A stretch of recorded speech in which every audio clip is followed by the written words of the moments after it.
प्रभु येशू ख्रीष्टको नाममा सबैजनालाई जय मसीह भन्न चाहन्छु। फेरि पनि अस्ति हामीले यो प्रकाशको पुस्तक 16:15बाट हेरिरहेका थियौँ। अनि त्यहाँ चाहिँ के थियो भन्दाखेरि चाहिँ चुनिएकाहरू चाहिँ को हुन् भन्ने कुराको एउटा मैले छोटो वचन दिएको थिएँ।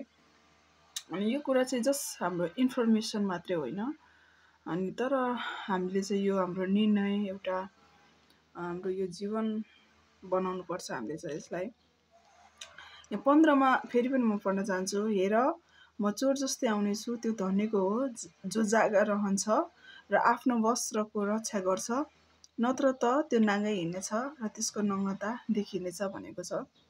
सो चुनेकाहरूसँग चाहिँ यो वस्त्र हुँदो रहेछ, जुन चाहिँ हामीले लगाउने यो वस्त्र भनेको होइन, तर त्यो धार्मिकताको वस्त्र, जुन वस्त्र चाहिँ साँच्चीकै एउटा अन्धकारले अथवा शैतानले खोसिदिएको थियो, जुन आदमसँग भएको वस्त्र चाहिँ। त्यसै कारणले गर्दाखेरि जुन वस्त्र आँखाले देख्न नै सकिँदैन, तर परमेश्वरको राज्यमा चाहिँ त्यो परमेश्वरले हामीलाई दिनुहुने वस्त्र, त्यो धार्मिकताको वस्त्र चाहिँ त्यो समयमा चाहिँ हामीले देख्छौँ, अहिले चाहिँ देख्न सक्दैनौँ।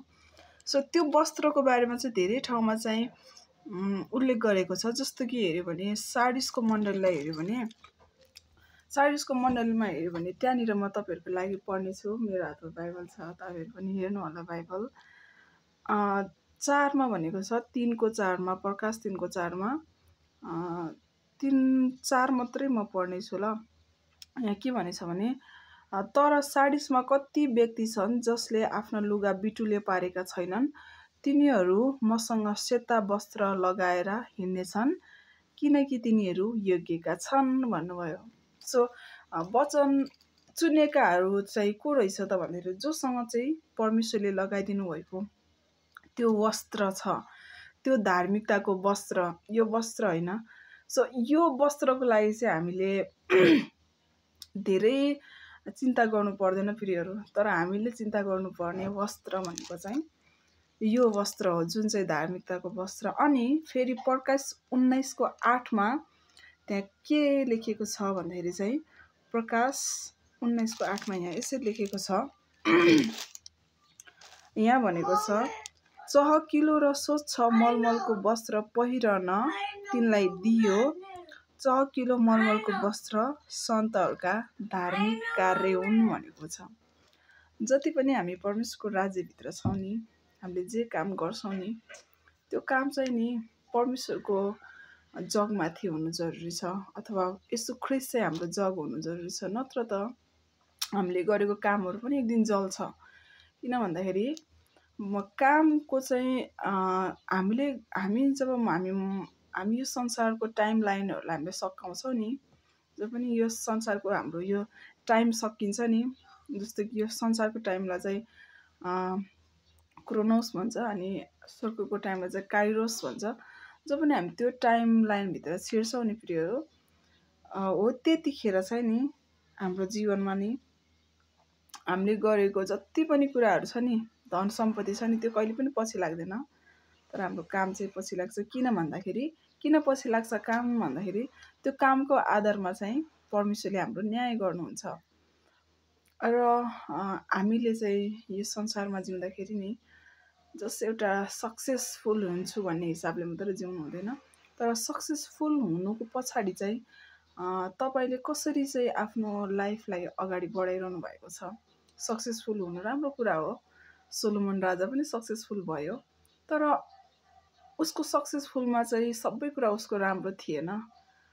उसको जीवनी सोलोमन राजाको हामीले हिस्ट्रीलाई हेऱ्यो भने कस्तो नराम्रो कुराहरू चाहिँ उहाँले आफ्नो जीवनमा चाहिँ ल्याउनु भएको छ। सो त्यो परमेश्वरले हुन दिनुभयो के हो आई डोन्ट नो, तर जे भए पनि नि हाम्रो सक्सेस चाहिँ नि परमेश्वरबाट, अथवा परमेश्वरलाई पहिलो प्राथमिकता दिएर चाहिँ हामीले हिँड्नु पर्दछ। सो वस्त्र चाहिँ कति इम्पोर्टेन्ट छ त हाम्रो जीवनमा भन्ने कुरा चाहिँ हामीले यो वचनमा हेऱ्यो। सो तपाईँहरूले पनि बाइबल पल्टाएर हेर्नुहोस्, यहाँ मात्र छैन, अझै धेरै ठाउँमा छ। अनि त्यो चाहिँ यहाँ 6:11मा पनि लेखिएको छ। प्रकाश 6:11मा त्यहाँ हेऱ्यो भने के लेखेको छ हेरौँ है त हामी। 6को 11मा के भनेछ भन्दाखेरिमा तिनीहरू प्रत्येकलाई एउटा सेतो पोसाक दिइयो र तिनीहरूका सहकर्मी र भाइहरू पनि तिनीहरू जस्तै मारिएर सङ्ख्यामा पुरा नभएसम्म केही बेर विश्राम गर्नु भन्ने तिनीहरूलाई भनियो। सो यो तलको चाहिँ छुट्टै हो, तर जति पनि व्यक्तिहरू छ नि परमेश्वरको राज्यभित्र, सो उनीहरू जति सबै छ नि उनीहरूलाई चाहिँ त्यो पोसाक नपहिरिकन चाहिँ परमेश्वरको त्यो भोजमा चाहिँ उपस्थित हुनै पाउँदैन, परमेश्वरको राज्यमा चाहिँ।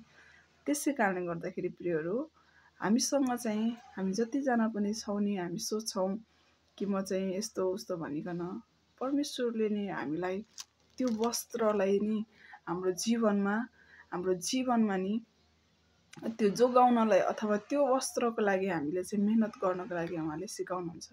त्यही भएर त भनिन्छ नि तिमोथीको पुस्तकमा हेऱ्यौँ भने त्यहाँनिर चाहिँ भक्तिको भेष लिनेहरू भनेको छ। सो भक्तिको जब पनि हामी भेष लिन्छौँ नि त्यसले चाहिँ हाम्रो वस्त्र बनिँदैन, तर भक्तिको चाहिँ शक्ति छ, भक्तिको चाहिँ एउटा छुट्टै आयाम छ।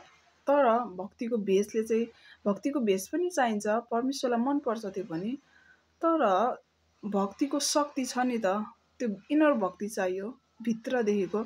सो भित्रदेखि चाहिँ भक्ति, तर बाहिर जस्तोसुकै जिउनु भनेको चाहिँ होइन, बाहिरी पनि चाहिन्छ, तर भित्री पनि परमेश्वरले खोज्नुहुन्छ। त्यसै कारणले गर्दाखेरि बाहिर चाहिँ हामीले मान्छेलाई देखाउँछौँ, तर बाहिरको भक्तिले चाहिँ परमेश्वरलाई कुनै पनि मतलब लाग्दैन, भित्रको भक्ति चाहिँ परमेश्वरलाई मनपर्छ। त्यसै कारणले गर्दाखेरि हामीले चाहिँ परमेश्वरको राज्यभित्र जिउँदै गर्दाखेरि नि एकदमै होसियार भएर होइन, एकदमै धेरै के सिरियसली के, सो अरूलाई छकाउने अरूलाई देखाउने त केही छैन।